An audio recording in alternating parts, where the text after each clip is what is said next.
Okay, it's 7:01. It's amazing we got started semi on time. Big day here at the JLR facility. We're doing a little rally training out here, and unbeknownst to him, 11-time Baja 1000 champion, Baja winner, Mr. Baja on the Honda, Johnny Campbell, is gracing me with his presence here tonight on Tech Talk Taco Tuesday. So that was the 11-time joke that I made earlier on the forum. He's here. Are you babysitting? Yeah, kind of. Kind of a little bit of babysitting? Somebody's got to babysit you. Yeah. So he's babysitting me while I try to... what do I do with you, Ricky? Don't F with you? Make you get lost. So...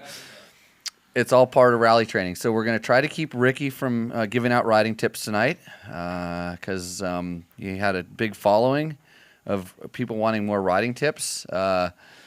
And we have, how many people are in here? 1, 2, 3, 4, 8, 9 people? 10? Pretty good. We're going to take calls a little bit later on in the show. So George, who's usually on top of this stuff, is probably going to type in the phone number. You remember the phone number, George? Because I sure don't, but I'm going to look it up real quick.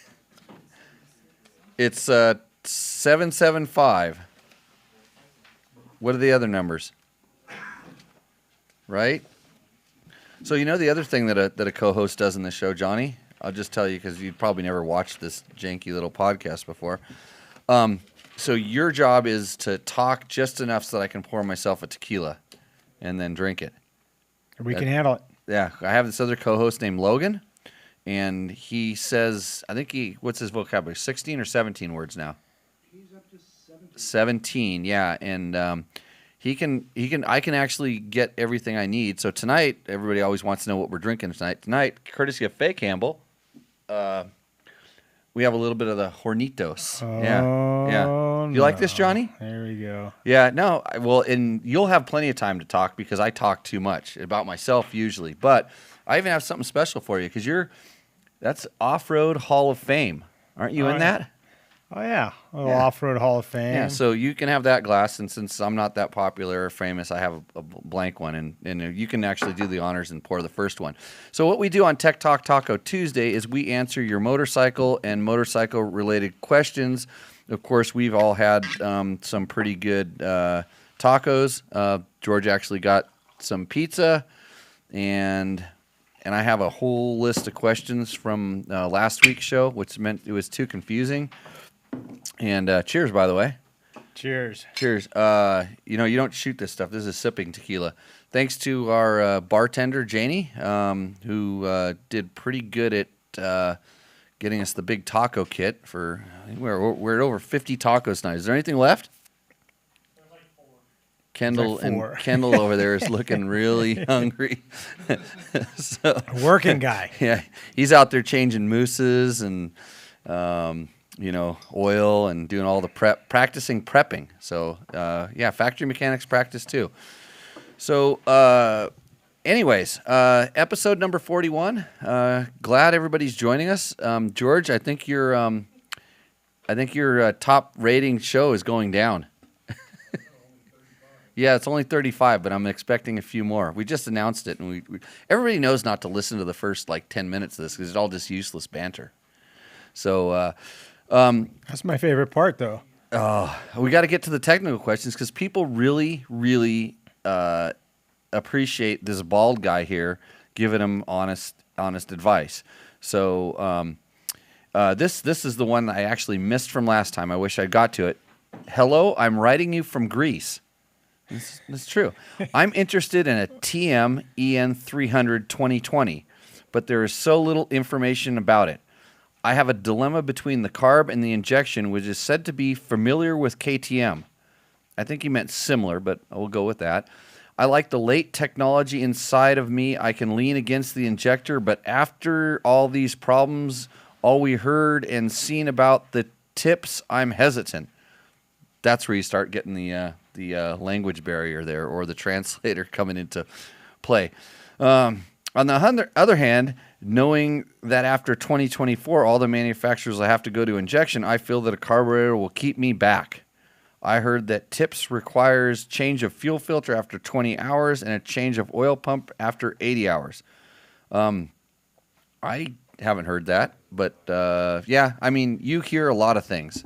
Did you hear it on YouTube? Like you're probably hearing this? Anyways, even the more expensive spark plug needs to be changed. That was true on the very first year of the KTM TPI bike. They had a very expensive spark plug, but they went back to a normal one, by the way. All these extra injection parts and sensors that need to be checked and changed after some hours come with opposite the idea of how low-cost maintenance of two-strokes. Okay. I read that 2020 KTM EXC, your XCW, finally runs and is perfect in every section. My concern is, will TM run as good as a KTM as it uses the same technology, but has 1 year less on the market? I can't answer that until I ride one. Ricky's looking really confused. He's totally confused. You don't ride two-strokes and you don't ride TMs, so it doesn't matter, right? Dirt Bike Mag has tested it in November issue, but potential buyers need a comparison test. Now, if you ask me, why do you want to buy a TM while you know that the KTM is perfect? The answer is it costs 1,500 euros more. I'm comparing a TM with KTM 6-stage version. And I used to have 2 KTMs before I feel I want to change brand. Do you all experts there happen to have any information about the TM's injection system and durability? Please share your thoughts and knowledge with me. Thanks in advance, Demetrius. What do you think, Johnny? Well, Demetrius, I'll drink to that. I think Johnny has less TM experience than I do. I actually raced a pink TM 80. It was a full-sized, it was a full-size bike. It was a 125 with the 80 motor in it. I used to race it at those SRA Grand Prix. They used to do that class in 6 days, right? Yeah, they had full-size 80 class. Full-size 80. I mean, I remember like Rossler and yeah, those guys Larry riding raced that. one in 89, I believe. Yeah. But so I don't have any experience with them. I know the TM importer has been racing an enduro version out at the motocross races at Glen Helen locally. I think Motocross Action had some information about the bike, very little, because I don't think he was giving it up. Also, what I'm told is that TM is such a small manufacturer that they are probably not going to be bringing too many of the fuel-injected bikes into the United States right away because there's such a demand for them over in Europe. I looked at the pictures I could see, and it looks like like the KTM system, transfer port injection. I don't know how patented that is and how much they'll have to alter it to make it different enough to get by those patents, but I don't think that they would release something that's really that much worse than their carburetor because it's going to get a bad rap. I mean, they may have to in some senses, and they may be, kind of like trying to get it done to, do some development, on the fly or at least have it there. But if you have all the components, this is what I've learned with that kind of stuff. If you have all the components in place, generally it becomes a programming thing. And with the ECUs being able to be flashed and stuff like that, you can probably bring yours up to a more standard. But, like, why in the world would you want to buy a TM? Except to be different like I usually am. That's why I have Husabergs, by the way. So I saw one of those once, too. I got 2 of them out there. Did I tell you how fast it is? Oh, that was one of the ones I saw. That thing rips, Johnny. I mean, it makes Ricky's factory rally bike kind of look sluggish. Yeah. Like it leaves a deeper trench in the ground every time I turn the throttle at Husaberg. It must be rider air. Rider air. So, anyways, no, and that's kind of that's why they make those white KTM's, and that's why there's brands like Beta and TM and Sherco and a lot of, because everybody wants some variety, and I am all about that. And the TM's have always been like. They've been like factory bikes, and not only that they look trick, and they are kind of trick and a lot of stuff, but John, you can answer this. Factory bikes need a lot of nitpicking and tuning and maintenance and attention. They don't call them works bikes for nothing. I guess, Kendall can attest to that. Works bikes require work, and there's nothing stock about them because a stock bike, you build, and the customer can pretty much ride the thing and do very little maintenance, and they're pretty good. Their durability proven. When you have a works bike, those things are hot rod, gnarly bikes that each part is special, and things are, sometimes on a works bike they're not even precision. It's just like it's really trick, but it's not perfected. It's part of it. Well, it's meant to be tuned for that rider. It's like a blank. I mean, I've ridden a few different works bikes, and some of them are the worst bikes I've ever ridden, and some of them are really good. But I would hope they would be the best one for the rider they're intended to. It's like a custom. It's like a fully custom. They're like the HRC rally bike. It's Formula One. Those things are really special. And so. But yeah, Kendall, you need to get out there and start working on it more. Works bike. Yeah. So, hey, but anyways, I always kind of like this question because I've always been a kind of a fan of.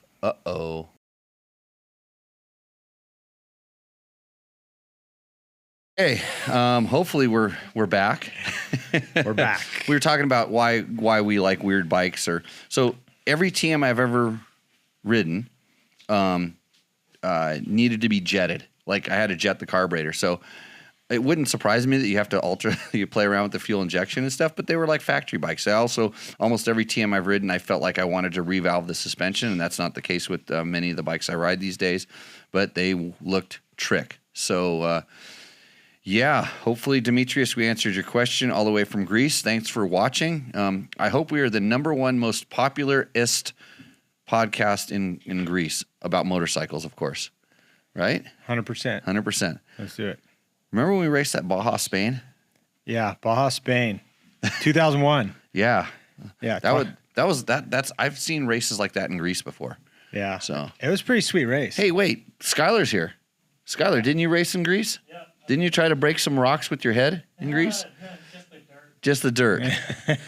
How is it? How's the ride? The riding over there is good, I've heard. Yeah, the riding the mountains and all that kind of stuff is good, but the people and the food and all that is even better. Oh, so big props to Greece. Skylar Howes is here. He did a rally over there not too long ago and gave us some info on that. So this question's for you, Johnny. $11,000 for a dirt bike is insane. And this is Dan Grease, and he's complaining about the KTM 350 that we did a test on. He said, I just bought a brand new CRF 250L for $39.99, and I only have to change the oil every 8,000 miles. So $11,000 is too much? Yeah. Insane? That's what he says. It's insane. Well, you think about if you're stuck in like 1980s or something. Yeah, you look at that and it's like, oh my gosh, $11,000. I didn't know you could get a CRF 250L for $4,000. Yeah. That's pretty. That's I insane. I think that's insane. Yeah, but you still have a CRF 250L. Did you get a title? Yeah, did he get a title? Yeah, that's a good question. Hey, I don't know if I ever the intervals are not 8,000 miles on that bike, are they? They could be, huh? No, I think the durability on the 250L could. Oh, it could. Yeah, it could easily handle that. Yeah. No. I would probably change it every 6 just to be safe. Those things were built like XRs, so. Yeah. Yeah, with water cooling. But $11,000, you got to consider what you get for the technology and what's in the bike. There's what are there? So just let's just say talking Baja because you're a Baja guy. Let's just say. What other vehicle could you just go and buy stock at even close to that kind of price range? And other than putting whatever their little required tracker on, zip tie in your spokes, you can pretty much take off and go race the Baja 1000. Yeah, absolutely. Any Honda product you can, just put some heavy duty tubes in and you can go and compete in the Baja 1000, no problem. Yeah, and I mean a UTV, you have to reinforce the roll cage and do all this, and that'd be the next cheapest level. Yeah, and totally. then you're racing against guys with $100,000 UTVs. Yeah, I mean at the same time, a CRF 250L could line up and go around the Baja 1000 and be flawless as well. It's just a different level, and it's just a different. You have a. That'd almost be as dumb as racing an XR 100. I don't know. Baja 500. Experience? Uh-huh. With your brother, by the way. But hey, you know what? The CRF 250L is an awesome bike, and I'm glad you're stoked on it. And I hope that in 2 years, you're going to be wondering where you can get $11,000 to buy the next thing. That's what supports like the industry that we live in reality is there's no way you could spend that extra $7,000 or $8,000 and bring the performance level up to what you're getting with another bike. And at that point, you know, the fact that you have to change your oil maybe every 1,000 miles or 2,000 miles, you know, you have to, is a kind of a different story. But hopefully, Darren, good on you for saying that we're insane for riding around on $11,000 dirt bikes, because I think those things are insane. Yeah. So we might not even have to go to calls tonight, Gabe. I think we're gonna have enough questions in the chat room. Yeah. Jim Doyle asks, Jimmy, I have a question. That's what we're here for. I own a DRZ 400 and an XR 400. Hey, remember those days, those times when we used to go riding and I had the DRZ 400 and you had the XR 400? Yeah, I could kick your butt. No, you could kick your XR 400. Because what did I used to do all the time? Kick my butt. No, I used to stop on the side of the hill when your Kickstarter was on the uphill side of the hill. I used to stop anytime I could when there was no space to, you know, off camber. There's no way to kickstart the bike. I'd stop, turn around and do the like, cut it off, Johnny. You know, give it a clip it. He's like, what? And I'm like, we're going to ride up this trail. And I push the button and take off. This is my doing. So I did that with you and Bruce a couple of times just to rub in, like, I love electric starters because they were, you know, Honda was so anti-electric start at the time. Right. So anyways, back to the question, right? DR is street legal and the XR is my woods bike. I know they're very similar bikes. Well, one has an electric start and the other one doesn't overheat ever because it's made air cooled. I'm thinking about selling both towards a 450L or a 500 EXC or maybe even a WR 450. So my question is the 500 as reliable as the XR or DR longevity wise? What do you think? I don't think it's as durable as the air-cooled XR. Yeah, I don't. Things like a generator. Yeah, I don't think anything is. But then, like a lot of times when people start talking about durability, you know, it's like, are they really going to like wear out a KTM 500 or a Yamaha WR or even a CR 450L? It just, you know, it really depends on your riding interval, and it's like, we know people that wear out motorcycles. Yeah, you know, but I think a general customer, man, they'll get a lot of miles out of the 500. Out of any of those bikes. Any of them. Yeah. And then he goes, oh, and is the KTM 525 a good bike in comparison to the 500 in reliability, etc.? No. The 525 specifically, because it just, that engine, that's the higher horsepower one. If you buy the 400, I'd say yes. You know, but the 525, they ran a little bit hot. I've got a couple of them, and they're my least reliable things. Or should I just buy a two-stroke? He's just going down which bike to buy road and keep the 400s. I live in the Sierras, mostly ride tight single track in the Nevada desert, not often on the highway, but I like the option. I also like to ride for hours at a time, and two-strokes are limited on fuel. Thanks and love your show. Boy, you're easy to please. I mean, about loving the show, but your bike question is, I would say, boy, what would I do? Would I keep all those old piles of crap and get a new two-stroke, or would I just get a 1 KTM 500 and just have one bike for everything? That's the question. It's like how many bikes do you want to have rotting in your garage while you ride your new one all the time, and just in case you ride the old one, or you just want to have one bike and ride all the time. That's my guess. You know, I kind of like this guy. He likes to ride all sorts of different things, single track, long desert rides. Yeah, tell him you should buy that one. And I mean, quite frankly, the one I would pick is the CRF 450L. Right on. That was a good plug, wasn't it? So, yeah. It's a do-it-all machine for all those conditions. B. Hoopman says, how do I know when you're on live? Well, if you're watching right now, you know we're on you live. know, yeah. Tech Talk Taco Tuesday is on live generally when the feed doesn't cut out on Facebook's on the Dirt Bike Test page. So like right now, and then when Gabe gets his ass in here to edit it down, sometimes it actually goes up on Wednesday, sometimes Thursday, maybe on Friday, and then and now he's giving me this funny look, like, oh, come on, man, be cool. He's working to the level he's getting paid. So am I, actually. So let's see. What is a good cheap trail bike to work on balance drills? I ride with my 9-year-old, and to ride with my 9-year-old when he gets a bike that will translate to my 1090. That's a big jump. That's a big jump, yeah. So I would suggest not putting your 9-year-old on the 1090 right away. Maybe buy the other guy's XR400 that he's going to sell first. Yeah, you should get with Joe. Man, now you have to pay to put your bikes on Craigslist. You know that? I used to say, like, cost $5 to list a bike on Craigslist anymore. Nothing's free for ever. Yeah. So I would just look around in the used bikes and just find something that looks stock, that looks like it just got parked in the garage for a while. Learn how to clean a carburetor. Yeah, there's tons of them out there. Doesn't really matter. And yeah, really, I mean, any bike is a balanced bike. As long as it's 2 wheels, it's balance. And that's one of the keys to success on any dirt bike and being safe and being able to control your machine is balance. So really, to me, it doesn't matter which 2-wheel you have, just practice balance.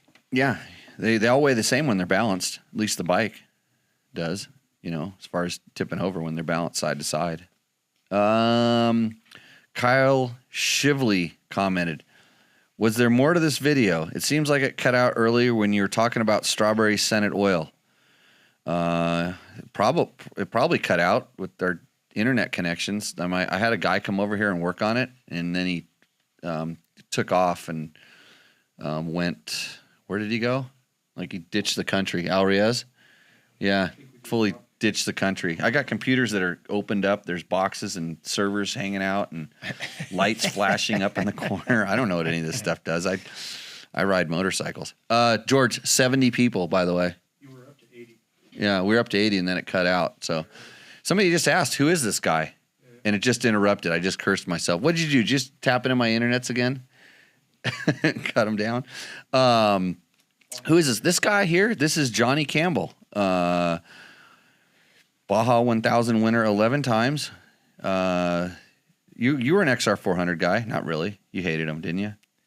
No, I rode him. I trail rode him with you. Yeah, all the time. I did prefer my 600. Though. I know. I remember you threw your XR400 off a cliff. Well, you were taking me down the cliff, and it was easier than riding down it.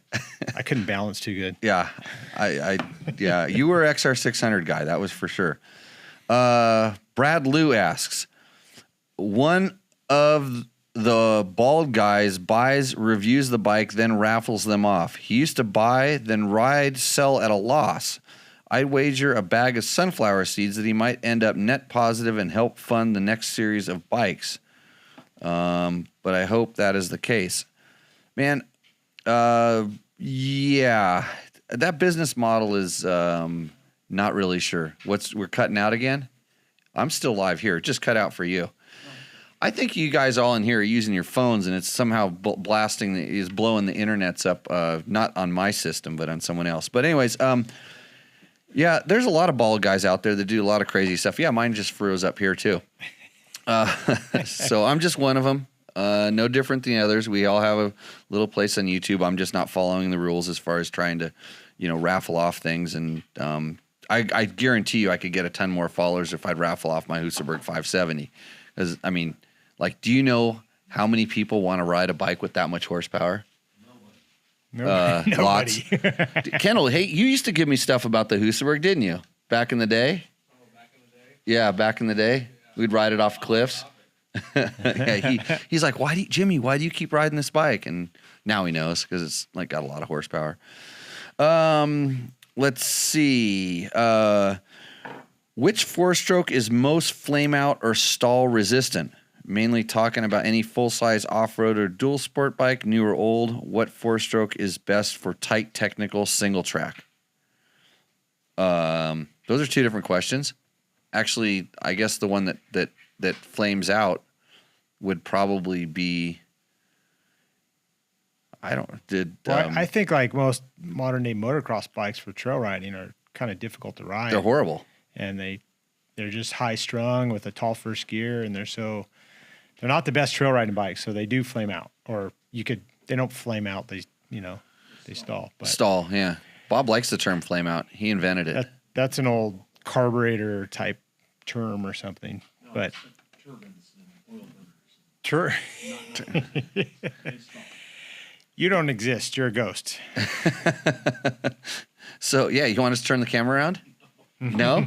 Do you want to see him run? All it takes is turning the camera around. So, yeah, generally bikes that stall quite a bit are, geared high. And then sometimes, generally I find that when guys put like, mufflers on and they don't do any tuning on the fuel side of it, whether it's carbureted or fuel injected, they tend to do that as well. Especially bikes that sit around a lot because the pilot jets or they have bad gas in them, those tend to flame out. So stall. And, what's the best one for tight technical single track? What's the best one for tight technical single track, Johnny? I don't know. That CRF 250L is not so bad. Right. I agree. Easy ride, low seat height, doesn't flame out ever. Yeah. I guess it depends on your inseam and your riding ability. You should have said CRF 250L. Well, there's a lot of great bikes. I did. Earlier, yeah. So tight technical single track. We did a 254 stroke comparison last year that talks a lot about that stuff. So which is the best one for that? And then if you have a problem, if it's related to your clutching ability, I'm pointing at my hat right now, which says Recluse on it. So, hey, you know what I'm testing? I got some of Recluse's new oil. So let's open up a can of worms and talk about oil, right? It's one of the hot topics on the show.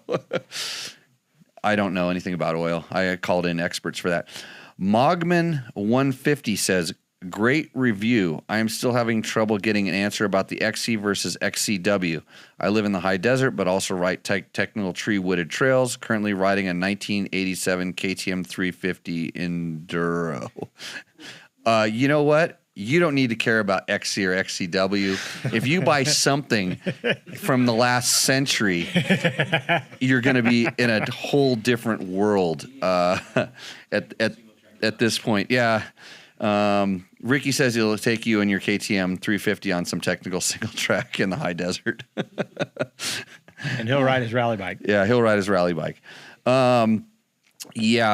So my thing is, the more you're looking at going faster, the more you're looking at motocross trail, look at XC. The more you're talking about single track, the more you're talking about really technical stuff, XCW. It's pretty simple. The only place it gets confusing is when you want to go really fast, like fast. The XCW actually has a gearbox that kind of appreciates that a little bit more, but most people are never really in sixth gear wide open, so that doesn't really count. Although we all dream of it, unless you're on a Husaberg, and then things so fast that you can't. 4 gears. Yeah, you only need the first 4. The other ones are in there just to throw oil around the cases. Rico Kogenlingenberg. Is that how you say that? Say that. I can't even see it. Oh. Maybe I have a better drink. I saw your phone. You can pour another one. I saw your phone, how big the letters are. Do you guys run the stock Maxxis tires? He's asking about the KTM 300 test. And no, in the U.S., they don't come with the Maxxis tires. They come with Dunlops. So, no, we didn't run the stock Maxxis tires. And I'm not sure exactly which ones they come with over there. So, answer is no. Michael Pounds asks, hey, Jimmy, what can you tell us about using a torque plate between the reed valves and the carb on a 2-stroke? I bought a used 07 KTM 200 XCW with this spacer installed. What does it do? Also, I noticed there is a bald guy on YouTube who gives away dirt bikes, has a podcast, and offers riding lessons for free. Is this a friend?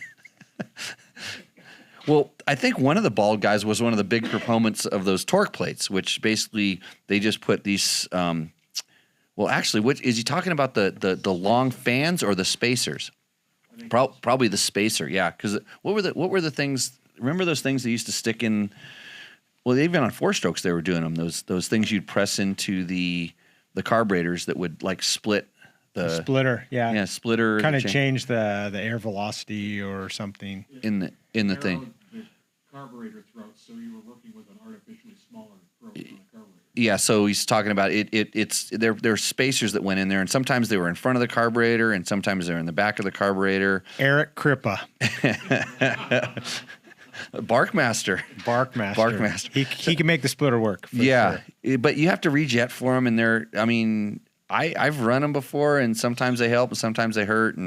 But the torque plate. So when you start spacing the carburetor back, tended to it depended on the bike and the application. Sometimes it gave it a little bit more low end grunt, but it definitely would. It was a plus and minus. I've run them before, and sometimes if you needed a little more grunt, you'd put them on, and you'd move it back. Put it back to stock, and generally the stock was pretty good and rideable. So I have used them, but not on the 200. But that's what it does.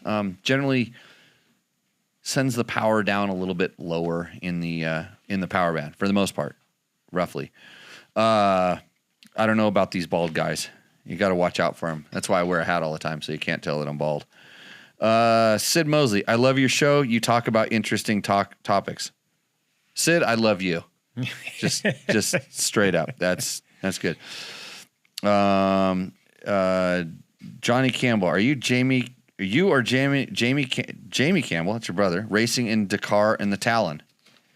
That's negative. Negative. You're down there. We won't count it out for the future, but hey, my job at Dakar is I just drive Ricky's motorhome around, cook a little breakfast for him, rub his shoulders a little bit, tell him he's doing great.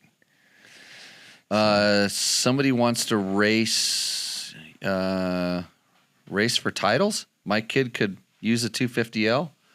Is probably one of our comments we were talking about. Chris Real says, Johnny, good to see you on the show. If you get a moment, talk about the value of being a product of a mentoring program and what you have learned from it. Oh, the product of a mentoring program. Yeah.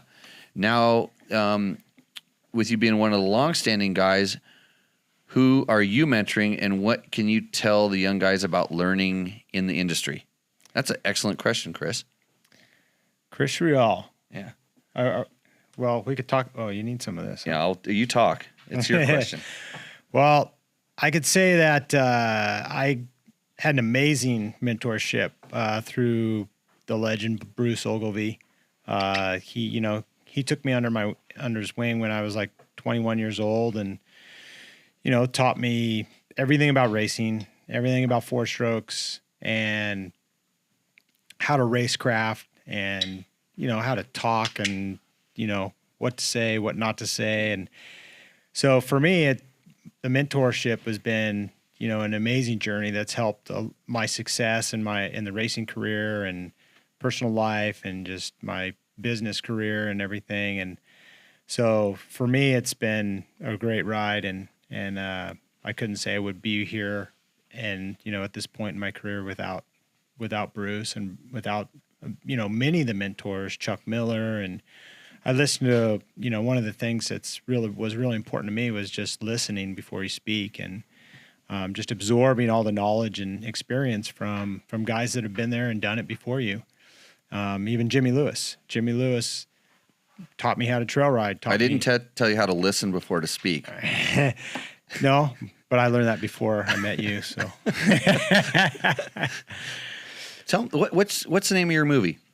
So I do have a movie about my career and life and stuff. It's called True Champion. I didn't name it, but other people named it. But it does a really good job of telling that story. Yeah, it tells a great job of the career and the life and my my morals and values and what I believe and stuff. And so yeah, you can go to True Champion and you can see what that's all about. George has got that link. He's pounding it in right now in the keys.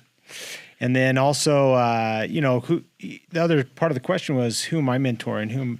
I've had the, opportunity to mentor several racers coming up. And I mean, there's a couple in this room right now, Kendall Norman. And I met Kendall when he was 19 and, he took him trail riding with us. Yeah, he grew up trail riding. He's a good trail rider. Well, in all honesty, and this is a true story. In all honesty, we were out riding, and I was riding my Husaberg. I remember this. We were riding out in this place we used to ride, and we were up on these ridges, and we were going down these downhills, and they're progressively getting kind of more and more gnarly. And Kendall went by me like 3 or 4 times, and once or twice you can kind of get away with just based on like luck, and not die. And I mean, he was going by me at a speed. It was like, we weren't going that fast, but just technical.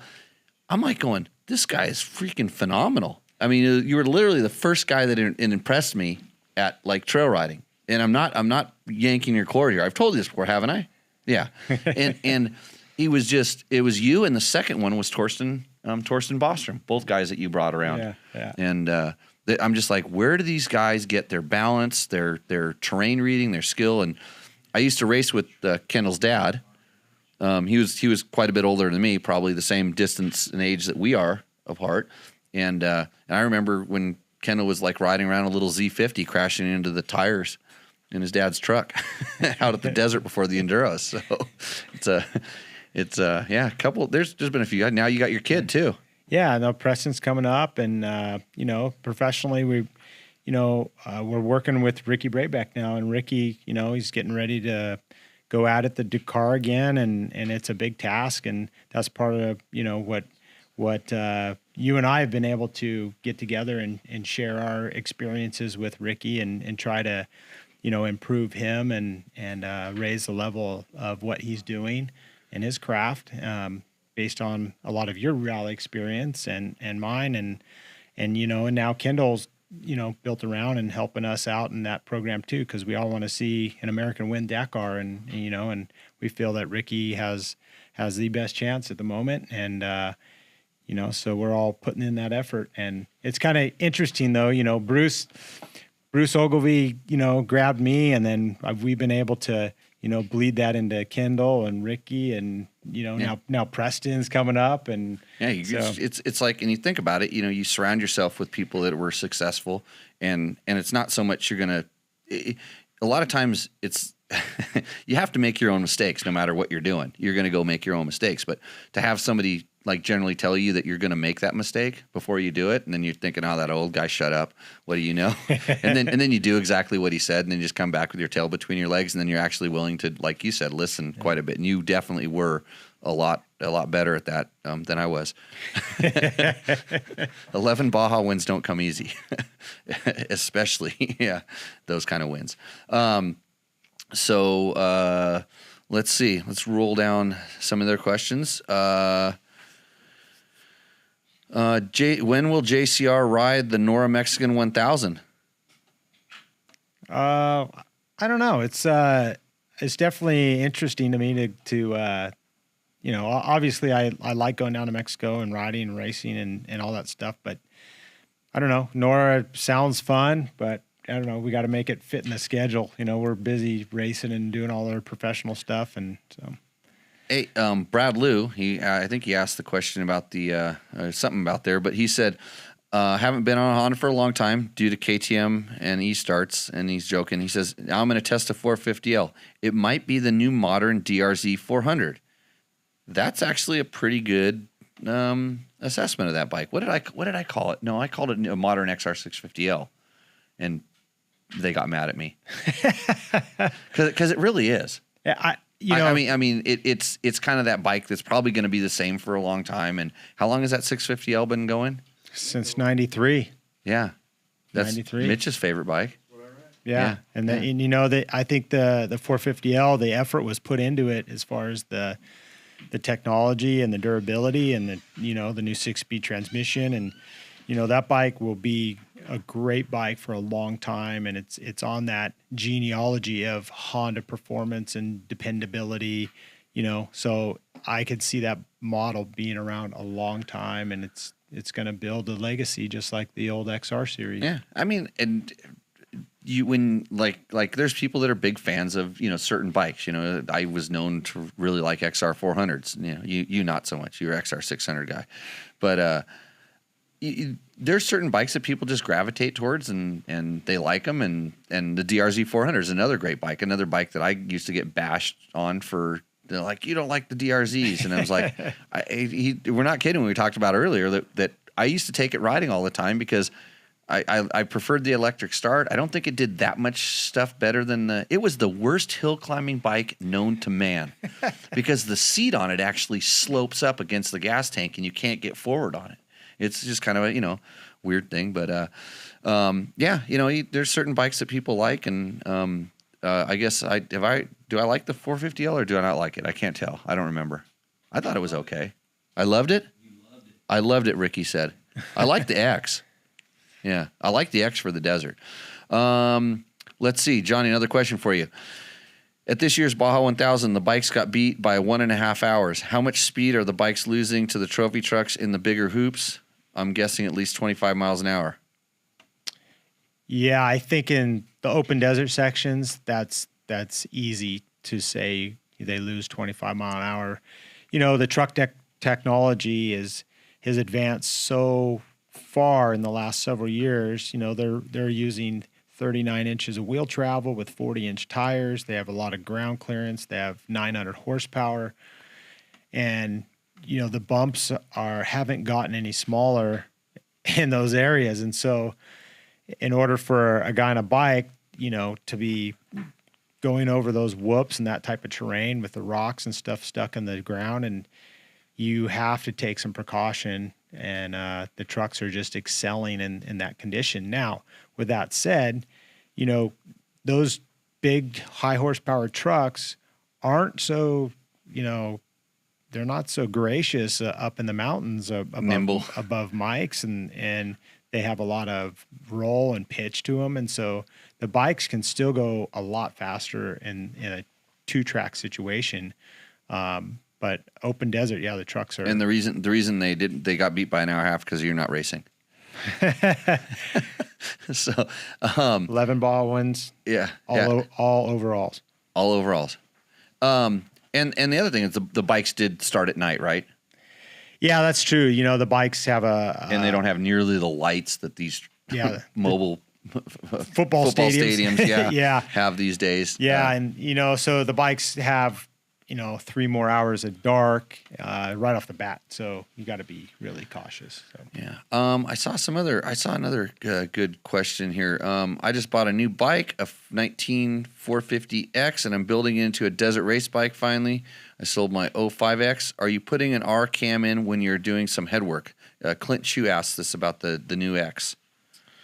The new X, there is a few shops and stuff out there that can do some hop-up work to the X's. Like, for instance, our Mint bike, we used a RX 450 RX /R camshaft in it and an R RX cylinder head, and we did some mild porting, and of course you can use a aftermarket ECU and stuff to be able to tune that, because once you open it up, you got to have more fuel, and so it's like a whole package. Yeah, you got to do it all together. You can't just even just adding a pipe to your 450X, the ECU is locked and it's not tuned for that, and so your drivability is going to be worse with an aftermarket pipe. That's exactly what we found.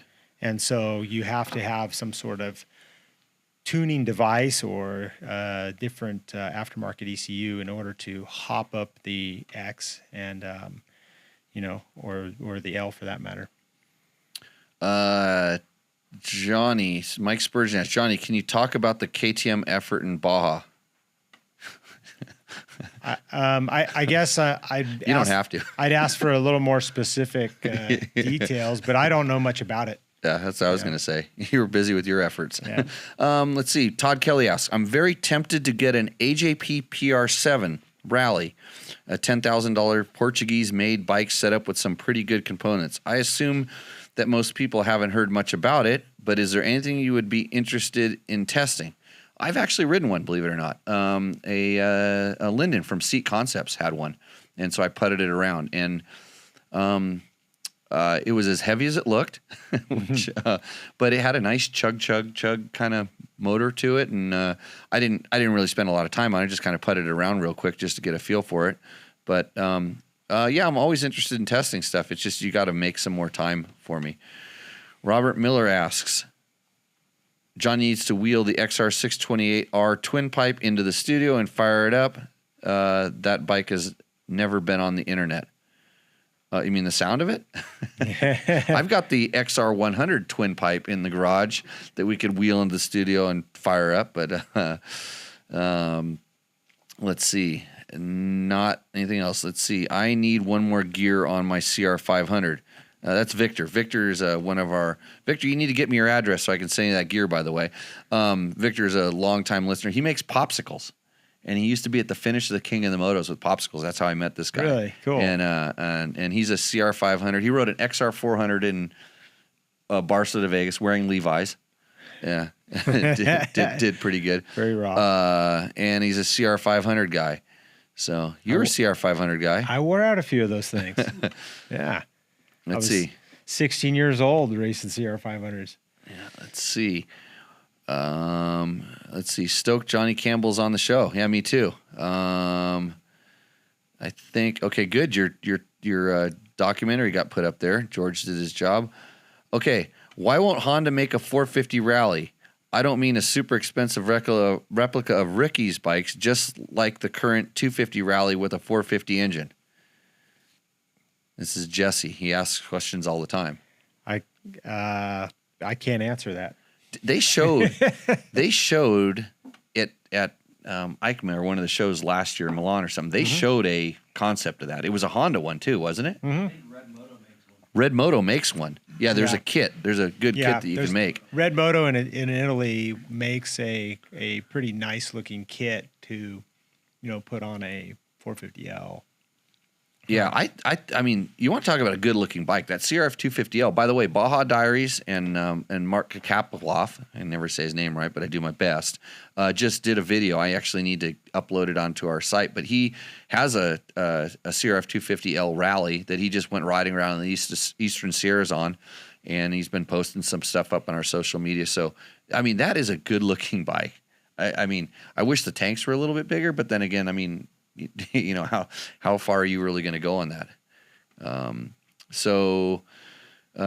Let's see. It says Johnny was the changing of the guard between the XR600, XR650, and CRF 450X. Talk about that evolution. Well, when I first came into Honda off-road, the XR generation was considered their off-road racing bike or off-road bike. They didn't race CR two-strokes off-road. Honda was really, I guess you could call them politically correct or whatever, and we raced four-strokes before anybody did. In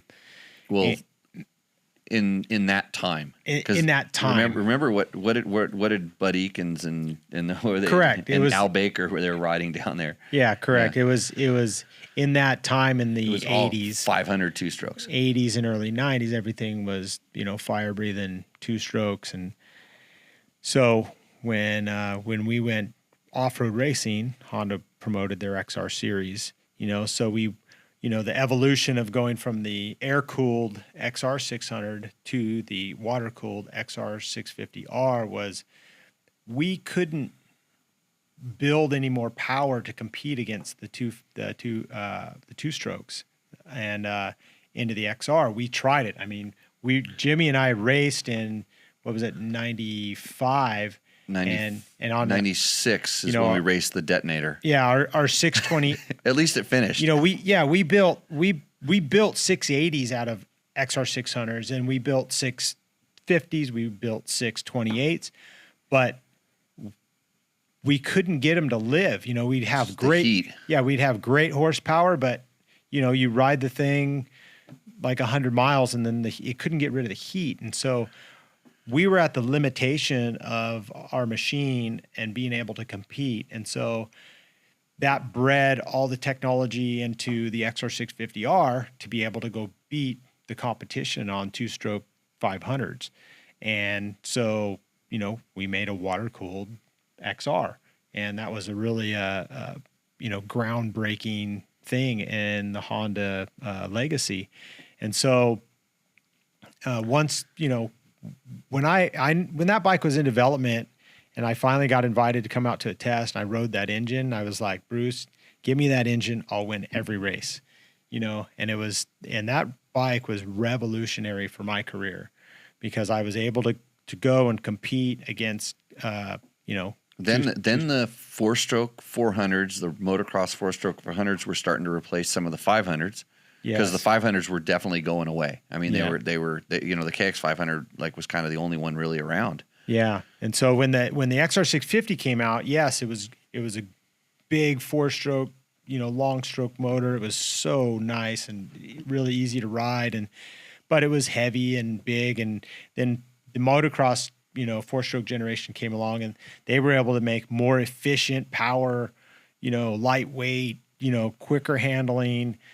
4-strokes, and so that pushed Honda to build. And about the same time that the truck started getting really powerful, the truck suspension started getting really good, and especially in Baja, the bumps they changed. Yeah, I mean, it changed from XR 650, and I remember because I was kind of blown away that you were going to a 450, and then I hadn't ridden down in Baja for a while, and then I went down and I'm like, I wouldn't want to ride a 650 on the race course anymore. Yeah, you needed a lighter weight, quicker handling, quicker acceleration, quicker stopping. That was a huge thing because you had so much less weight. And, so that it was just an evolution of technology and conditions. And so we needed to have a weapon that fit the courses we were racing. Yeah. And that brought us to the more modern generation 4-strokes that we see today. So let's see. Johnny, how does Ricky and other Dakar riders get enough sleep to go day after day? I mean, limited sleep means mistakes. Interested in how Ricky trains and gets things done with limited sleep. He's sleeping on the wall right over here because he's bored of our podcast. He had pizza and he trained with pizza and tacos tonight. You're on a how many day bender of riding and driving? Couple weeks now. Yeah. So it's training. So because Johnny Campbell drives his motorhome around and makes some eggs in the morning at 3:00 in the morning. That's why. Yeah.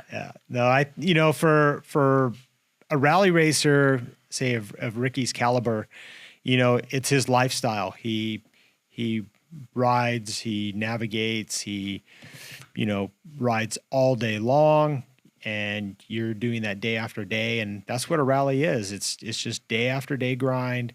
And during the rally, you get more sleep deprived and fatigue sets in. And so you have to really, more than anything, and Jimmy will attest to that, it's a mental game. Your physical goes down, but you have to be strong mentally to know that, okay, I can't just do this physically. And to be a rally racer, you have to be mentally strong, and just like in Baja too, is in those long stints like we used to do. Jimmy and I won the Baja 1000 by splitting it in half. Basically I rode half, he rode half. And this other time, you made me give you a break in the middle of your ride too, but I still had to ride my half. Yeah, I had to get. But it was at night. I had to take a leak or something. So. I'd say the same thing. I mean, it's when a lot of it's practice and preparation. It's beating yourself up a little bit when you're training, so you put yourself in these situations. So when it comes along, I always used to like to train to the level. So when I was racing was easy, training was hard, and so. You kind of do that, but it's also, at their level, at Ricky's level, even when I was racing, and when I raced as a factory rider in Dakar, and you did it as a private rider. We did it the same year, and Johnny used to hang out with me because just that little extra level of attention that we, factory riders would get. Like, he would finish a stage, and I'd finish a stage, and I had access to food. because like my press guy, or I had buddies in the airplane, the airplane that actually had some food that they brought in. And otherwise, you're waiting until they serve dinner at 7:00 when everybody else gets there. And it's like little things. It's just little things that you learn from experience, and then also just being tough and knowing when you're beat down. You almost have to take a day off, but you still got to race. You've got to just you got to say, okay, I'm gonna. And it's strategy and knowing when you're strong, when you're not strong, when your competition's strong. So there's definitely a lot that goes into that. There's a ton of self-management that goes along with that type of racing. Yeah. You still get pretty good sleep. You got a motorhome this year? Yeah. Motorhome. We haven't got a bigger one this year.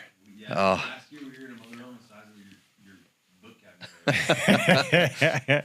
Yeah, you want to know how big my tent was on Dakar? Single person. Yeah, it was like half of that book cabinet. So, mattress pad. I had the thick one. Everybody was jealous of my mattress pad. Had the big thick one. Let's see. Victor says, I own the 650R and the 600R. Why does the 600R feel stronger and crisper than the 650? It sounds like a 650 is worn out. Yeah. It could be worn out. It could be just the way it's tuned. Maybe the 600's fresh or just tuned better, or, maybe you got some VP fuel in one and ate all the gaskets in the PMX in the carburetor. other. Yeah. Ramon wants to know, Mint 400 in 2020. Mint 400 2020, it's going to actually team with the NHHA, the National Hare and Hound Championship. So the pro riders will all be solo riders. There's still team classes, but it's going to be interesting, I think. And we're tentatively planning to be there, but we haven't firmed up those plans yet. Right on. Let's see. Johnny, have you ever picked up that XR600 like Scott Summers used to? No, I was never that strong.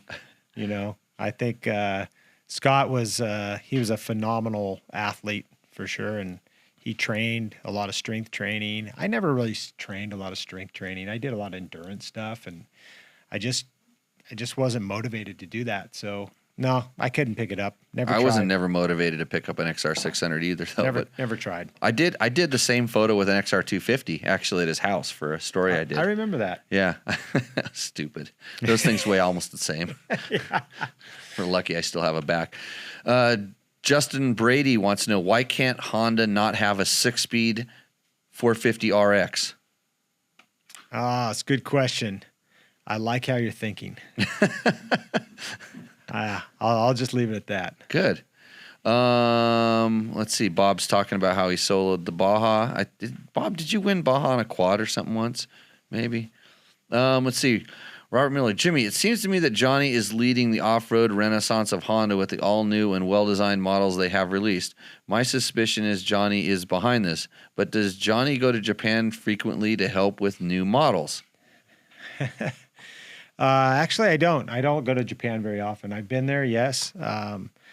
But our ideas and input from racing and what we see in the public and what the public wants and stuff, we give that input to Honda, and obviously they've answered because we've come out with some really great models in the last several years. And, we got the 450L, the RX, the new X, and, I've done a lot of testing and evaluating and helped with some of the stock settings and stuff on those bikes. But as far as my, leadership and complete input, there's a more of a team that goes along with that. Send your kid over there. And it's Preston. Preston does it. Preston does all of it. No, Preston goes to Ohio. He slogs in the mud on 4-wheel vehicles. So, Mike Spurgeon asks, do you get the same level of satisfaction in a win as a team owner as you did as a rider? For me, it's actually more challenging to win as a team owner. I think that when I felt like... No, it's way easier. You just blame the rider. That's what I do. But I don't know. I really enjoy being the racer, being the athlete, being, that position for me was really, where I felt my calling was, and I wouldn't trade those times for anything. And you get to a point in your career where it's like, do you really want to take these risks and stuff like that? And so you got to listen to those small voices and stuff. So the next best thing is, if you want to keep racing, you put it in the hands of a capable guy like Ricky Brabeck. My wrist told me I couldn't race anymore. So, Josh Slay asks, I wonder if that's the same Josh Slay that's the surfer guy. That did Josh Slay's a hooligan. He's a flat tracker. Hooligan flat tracker now? He has the Grinch. Like he surfs like with a cable. Yeah, the cable surfing. Yeah. I know That's Josh. our I remember guy. Servercross. What do you think about the guys racing the Harley Sportster in the Mint 400? So that goes right along. Do you have a thought about that you want to make public? Hold on, that was a good sip. Well, see, you're supposed to tie. I was trying to get one. Yeah, See, we kind of bogged there. Yeah, sorry. the guys over there kind of weren't. But George came through like usual. Thank you, George. But Josh, Josh understands. So, but Harley Sportster. Were those the Warrior guys that did that? I think it was the Warrior guys. Yeah. Those guys. You almost cleaned one of them out. I didn't. Yes, you did. Says who? I was in the helicopter. I saw. Dude, you were going like 90, and one of those guys was going about 25 in the sand wash, and you pulled out to do him, and he hit a little thing and went sideways. That was Mark. That was my buddy.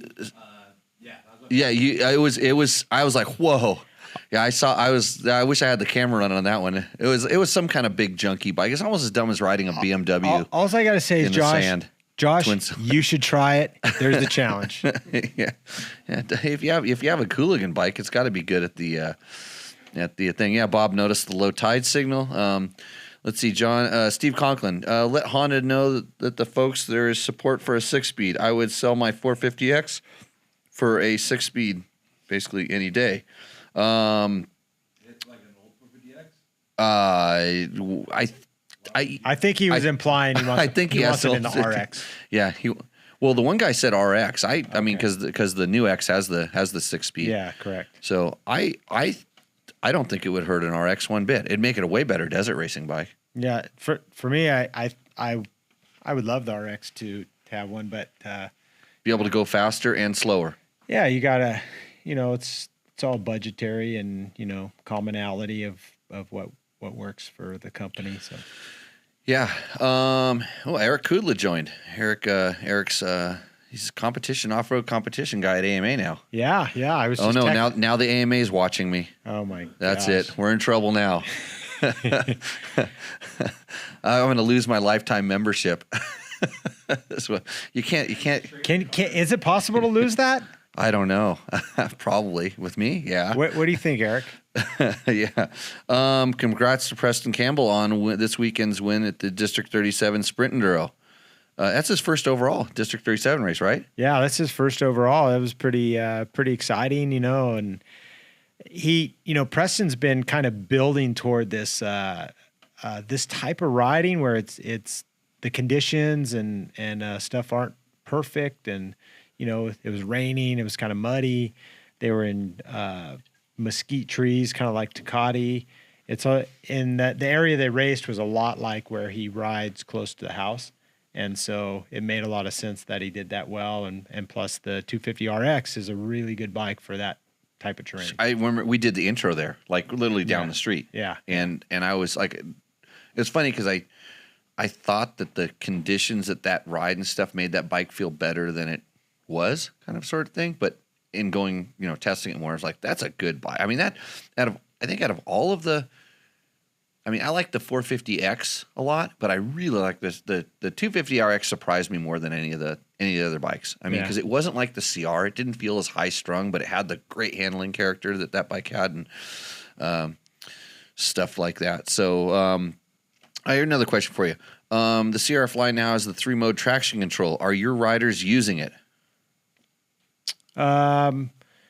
Actually, that's in the 2020s. Has the traction control. Well, they wouldn't be using it. They'd only be using one of them because there's no way they're pulling off the side of the track to push the button to change it, right? No, but in certain circumstances, yes, it is used. But right now, actually, we're not even racing those modes yet. Yeah. So we're still on 19s. Oh, it is 20. Is it 20? No, it's not 2020 yet. It's almost 2020. It's almost 2020. I forget what year it is because we ride in 2020 6 months ago, and trying to figure out, you always get confused on that stuff. Yeah. Okay. So if there's one thing I do complain about on the Hondas is like the different modes. It's like you have to go through a ritual to change it. I wish you could just push a button. I've said this out loud a lot before. Just push the button like the Yamaha or the KTM where you instant switch. So, because I mean the modes work, and that's the one thing that they have improved. They have improved. Their modes have become more useful and better, but you still have to like pull in the clutch and get the damn bike to 0 RPM, which is you got to jump a really long ways to do that in the air. You know what I mean? Yeah. So I hear you. Wait, can't you just take that over to Japan next time? I hear you. See, Johnny gets beat up like this all the time, I'm sure. Yeah, so like I can really make that much of a difference. But anyways, we've gone our full hour except for our cutout. Nobody asked to call in, I don't think. Let's see. I'm trying to see if we got any other questions. Anybody seen anything else pop up there? Looks pretty. Well, I think one of the Who's main faster, Preston or Johnny? That's an obvious question. Hey, How many Bajas has Preston Campbell won? Preston hasn't won any Bajas, Yeah. but I'm known as Preston's dad. It's all good. Yeah, the kids don't even know anymore. Yeah, and I think one topic that's really interesting, not right now because of the season, is that Dakar is coming up. Ricky and I are leaving on the 28th. Skylar's here training. We're going to be going over to Saudi Arabia. It's a whole new venue for 2020, and it's going to be really exciting being in a new land, a new place for this style of race. The 30th country that race is run through. I saw that on the notes that I was picking up. I've been been studying the navigation and their description of stages and stuff, just trying to help us for the training, to try to figure out what we can do better. So okay, I think we've kind of anything else you want to plug your sponsors, Johnny? Do you have sponsors? Yeah, absolutely. I think that. Go ahead.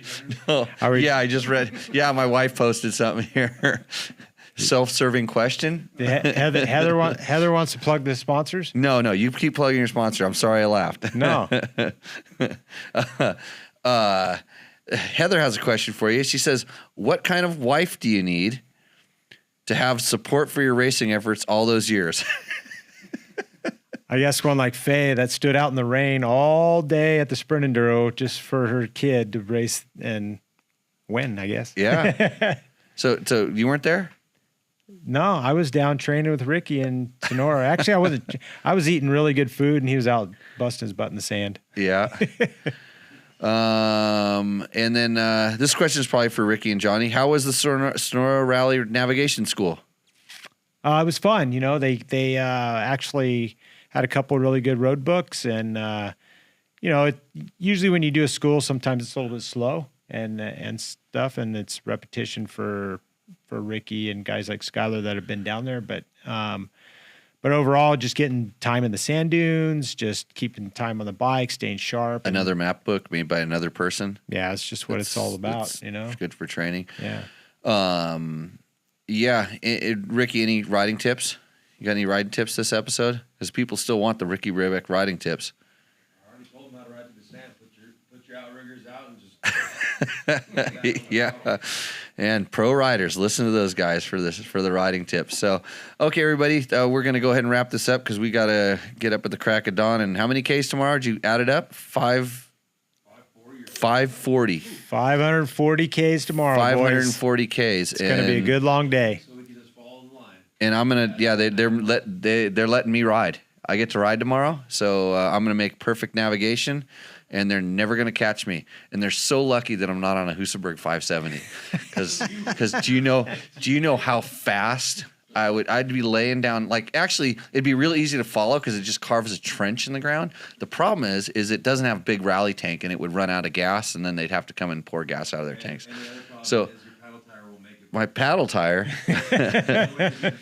Yeah, there's no paddle tire on that. I keep a freshie on that thing. So, hey, thanks for joining, guys. Awesome questions for Johnny. It sounds like we're gonna have to have him back one of these times. Maybe when him and Ricky come back from Dakar, I will just sit them down here, and I'll just sit over on the side and drink tequila, and I'll let them talk because they're gonna have some super awesome stories.